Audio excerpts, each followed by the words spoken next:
Okay, some things to remember for this section.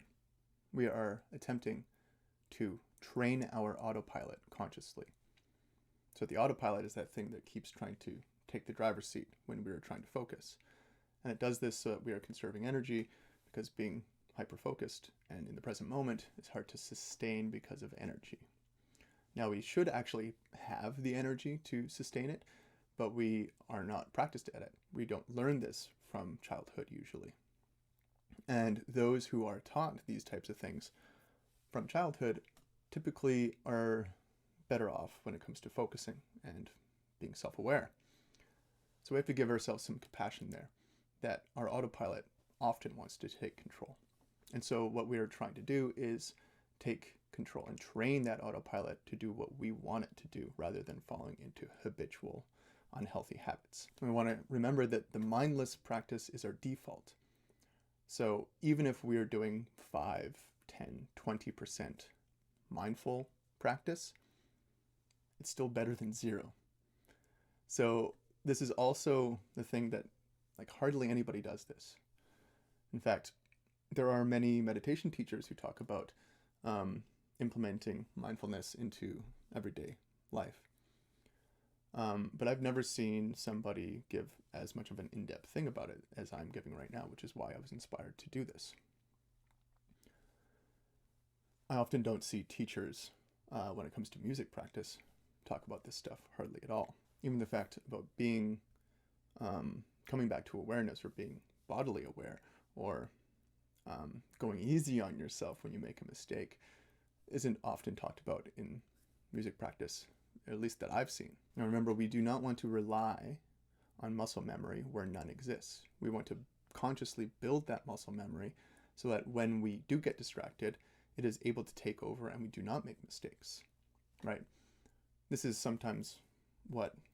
what I think leads to flow states, is when our muscle memory and our autopilot is so trained, because we have skillfully trained it through being conscious of our actions and many, many years of practice. We can cut those years down by doing this, by the way. Then we are giving ourselves more opportunity to fall into that flow state. Keep this in mind. The brain remembers what you do, not what is correct. You can continue to repeat that to yourself. The brain remembers what you do, not what is correct. We want to hack this system by continuing to come back to focus. I've heard one teacher say before that learning to meditate, learning mindfulness, is basically coming to understand our own operating system, to be able to observe our processes and our habits in a mindful way, in a non-judgment way, so that we can learn how to calm down. Sometimes these practices of mindfulness and meditation can help us come out of a fight or flight response. There's actually 2 more to that, right? There's freeze or fawn as well. But it's essentially teaching us how to flip from sympathetic nervous system, the engaged fight or flight, freeze, fawn response, and come into a parasympathetic nervous system response, which is calm, open to eating and reproduction, and all these things that are good for us. But in the modern age, oftentimes our fight or flight response is not just triggered by physical threats. It's triggered by our boss being angry at us, feeling like if we don't nail this report, we'll get fired and we'll become destitute. We're worried about our children. We're worried about whatever it is. There's so many threats that are not physical threats anymore. And so learning these things like breathing practices, body awareness, and meditative practices like focusing your mind can put you back into a parasympathetic nervous system response, and we can actually learn to calm down. They say that stress might be one of the leading causes of disease. Again, I'm not a doctor, but I have heard this talked about quite a lot from people who are doctors. And so learning how to operate our operating system, our brain, our mind, by observation and actively engaging in things that are not stress, this can be hugely beneficial. Remember the dog walking example, where we our mind is like a dog that wants to go too fast, it wants to get distracted, and what have you, even though it knows the goal is the dog park. You can think about that as being your mind, your focus, right? It's weaving, it's going all over the place.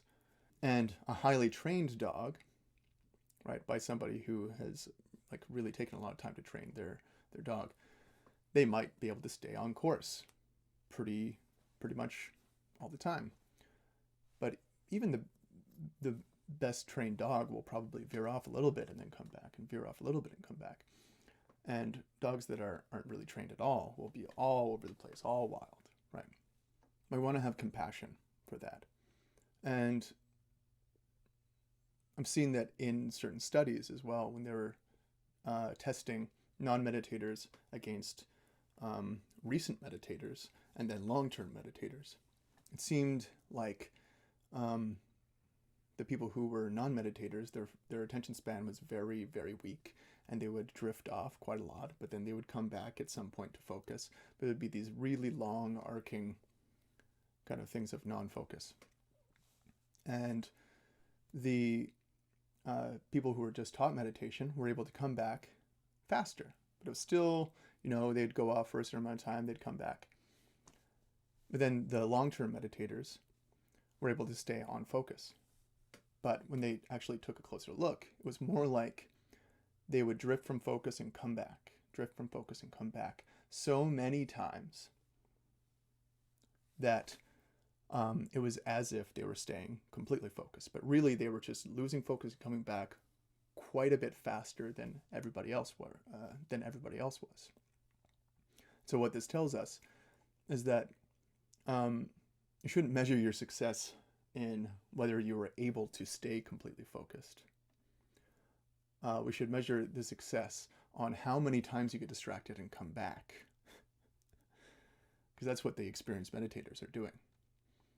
But it's their ability to get distracted and come back to such a fast level that they are not drifting way out for a long time. It's like little bits. So that is what we should be aiming for. And this will happen through a lot of practice. This will become easier over time, as we've said in the last video, and so we want to stay at it. Persistence is key in learning anything. So we just want to continue to come back, just like what we learned in the first sections, is healing is in the return. So even if we leave this for now, we forget about it entirely, and we end up coming back to it, we remember it. Oh yeah, there was that video course or whatever, and I learned all these cool techniques that I haven't been using. Start again. Just start again. Now, honestly, this is extremely challenging. It is.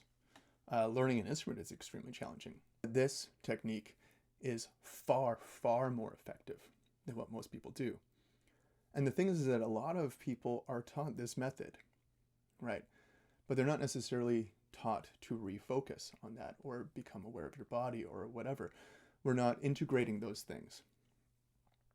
And so it's not like this is like a brand new way to practice. The thing that is extra new is applying these things in this specific instance.